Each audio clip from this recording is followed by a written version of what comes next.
Good morning all of you. A new topic here. जैसे कि last video मैंने बताया था कि फ्रेंच रेवोल्यूशन के अंदर हम पहले बात करेंगे किसकी, role of women in French revolution, और उसके बाद हम बात करेंगे स्लेवरी सिस्टम।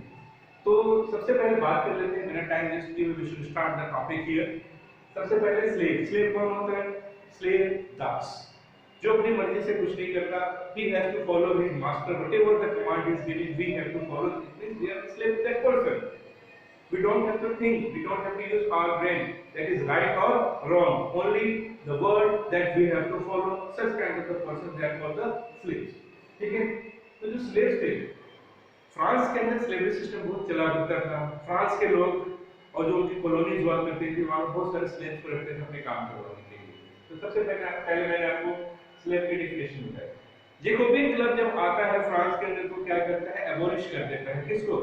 फ्रेंच कॉलोनीज के अंदर और फ्रांस के अंदर जितने भी स्लेव्स होते थे उनको खत्म कर देता है और सिस्टम को ही भंग कर देता है, तोड़ देता है पूरी तरीके से।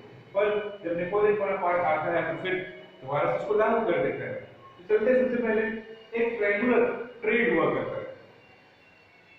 ट्रायंगुलर ट्रेड हुआ करता था कब? 17th सेंचुरी के अंदर। तो उस वक्त इंडस्ट्रियलाइजेशन हुआ था, लोगों को पैसे कमाने थे और प्लांटेशन वर्क हो रहा था। तो प्रॉफिट के चक्कर में ट्रायंगुलर ट्रेड का नाम दिया गया, जिसमें अफ्रीका, अमेरिका और यूरोप ये ट्रायंगल हुआ करता था। अफ्रीका से स्लेव्स को लाते थे, अमेरिका और यूरोप में बेचा करते थे और फिर वहां से वो लोग अपनी जगहों पे लेके जाते थे और वहां से उनसे काम करवाते थे। भाई आखिरकार हमें स्लेव की जरूरत पड़ती क्यों थी? गुलामों की जरूरत इसलिए पड़ती थी उस वक्त क्योंकि हमें काम करना था, हमें फायदा कमाना था। जो बड़े बड़े अमीर लोग थे या अमीर देश थे या फिर बड़ी बड़ी कॉलोनियां थी जिन्होंने गरीब देशों पे, अफ्रीका और एशिया, दुनिया के बहुत सारे गरीब देशों पे कब्जा कर लिया था, तो उसके जंगलों को साफ करके खेत बनाए जाते थे। खेतों में कॉफी की, चाय की, गन्ने की, नील की खेती करवाई जाती थी। और उस वक्त इन गुलामों की जरूरत थी क्योंकि हार्ड वर्कर होते थे, बुद्धिस्ट होते थे और बहुत अच्छा काम करके देते थे, जिनको बेच के सरकारी क्या करते थे, कंपनी क्या करते थे, बहुत ज्यादा प्रॉफिट कमाती थी।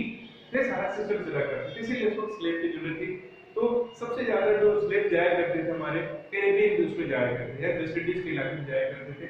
और एक ट्रायंगुलर ट्रेड शुरू हुआ। जैसे आज जानवरों को खरीदे बेचे जाते हैं, इस तरीके से पहले स्लेव्स को खरीदा और बेचा जाता था। यहाँ से उठाओ वहां भेजो, वहां से उठाओ वहां भेजो, वहां से उठाओ वहां भेजो। उनकी मार्केटिंग होती थी, बोली लगती थी, वो ले जाकर दूसरी जगह बेचते थे। मैंने किसी स्लेव को 10 रुपए में खरीदा, आपको 12 रुपए का बेच दिया, मैंने 2 रुपए का प्रॉफिट कमा दिया।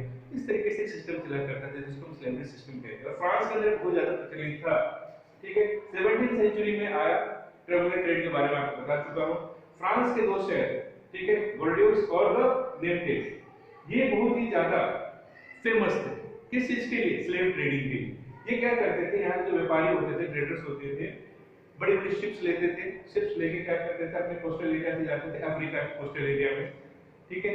और वहां से क्या करते थे, जो स्लेव्स होते थे, आदिवासी होते थे, गुलाम होते थे, वहां के जो लोकल जमींदार टाइप के लोग होते थे, हेड होते थे, वो लोग क्या करते थे, पहले से बिकने के लिए जिस तरीके से वो इकट्ठा करके उनको अपने पास में बुला कर रखते थे और महंगे दामों पे इन लोगों को बेच देते थे।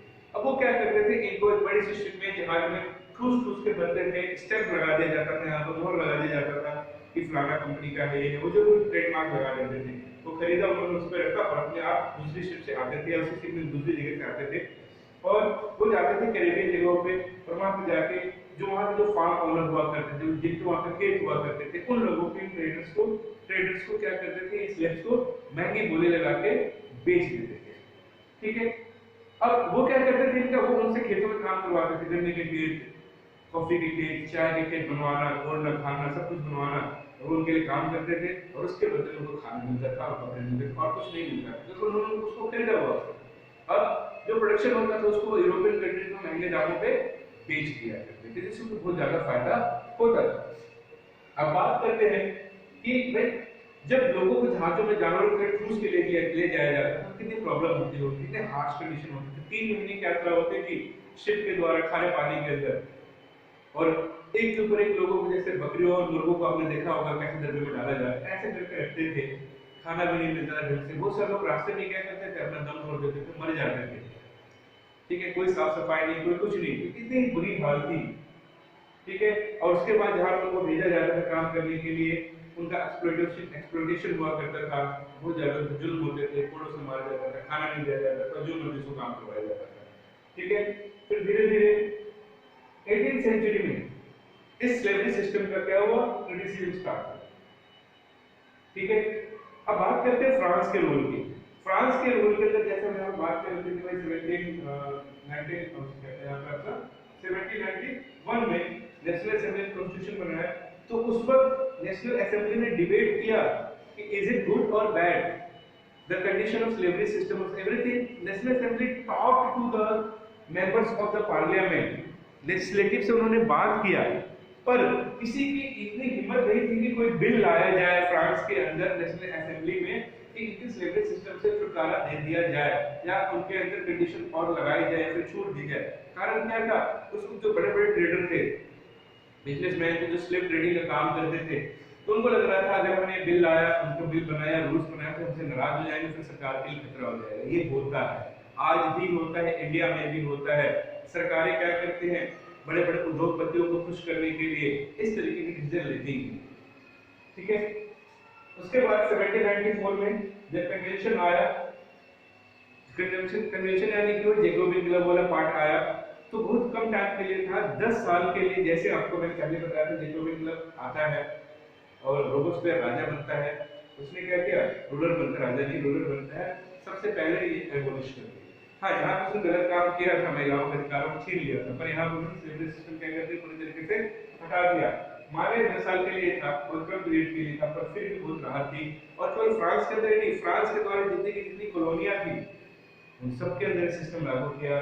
फिर आपको पता ही है, फ्रांस की कंडीशन धीरे धीरे खराब होती गई, राजा बदलते गए और फिर डिक्टेटरशिप आ गया, नेपोलियन राजा बना और फिर उसने स्लेवरी सिस्टम को दोबारा से क्या कर दिया, शुरू कर दिया और आखिरकार 1848 में जाके पूरी तरीके से एबॉलिश हो गया। तो इसको आप समझिए, वीडियो देखिए और लाइक शेयर कर सकते हैं। Thank you for joining.